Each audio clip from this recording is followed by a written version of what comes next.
ഒരു കസ്റ്റമറോട് സെയിൽ ചെയ്യുന്ന സമയത്ത് സംസാരിക്കേണ്ട പ്രധാനപ്പെട്ട കാര്യങ്ങളാണ് നമ്മൾ സംസാരിക്കുന്നത്. നമ്മളിലുള്ള പ്രൊഡക്റ്റിൻ്റെയോ സർവീസിൻ്റെയോ ഡീറ്റെയിൽ വിവരണം നമ്മളിൽ ഉണ്ടാവുക എന്നുള്ളതാണ്. ഇത് വളരെ വിശദമായിട്ട് നമ്മൾ കസ്റ്റമർക്ക് പറഞ്ഞു കൊടുക്കണം. ഇത് പറഞ്ഞു കൊടുക്കുന്നതിന് മുമ്പായിട്ട് ഇവരുടെ യഥാർത്ഥമായിട്ടുള്ള ആവശ്യം നമ്മൾ അറിയണം, നീഡിനെ അറിയണം. ഈ നീഡിനെ അറിയാൻ പറ്റുന്നത് നല്ല ചോദ്യങ്ങളിലൂടെയാണ്. ചോദ്യങ്ങൾ ചോദിക്കുന്നതിലൂടെ ഇവരുടെ യഥാർത്ഥ ആവശ്യം മനസ്സിലാക്കാൻ പറ്റും. ഇവർ യഥാർത്ഥ കസ്റ്റമറാണോ എന്നുള്ളത് മനസ്സിലാക്കാൻ പറ്റുന്നത് നല്ല ചോദ്യങ്ങളിലൂടെയാണ്. പലപ്പോഴും കാണാറുള്ളത്, നമ്മൾ പ്രൊഡക്റ്റൊക്കെ വാങ്ങാൻ പോകുന്ന സമയത്ത് അല്ലെങ്കിൽ ഫോണിലൂടെ സംസാരിക്കുന്ന സമയത്തായിരിക്കാം നിർത്താതെ സംസാരിച്ചുകൊണ്ടിരിക്കുന്ന ആളായിരിക്കും സെയിൽസ് പേഴ്സൺ.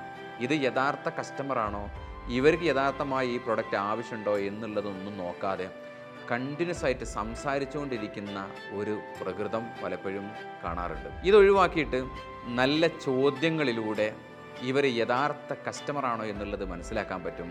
ഇതിലൂടെ നിങ്ങൾക്ക് നല്ല പ്രസൻറ്റേഷൻ കൊടുക്കാൻ സാധിക്കും.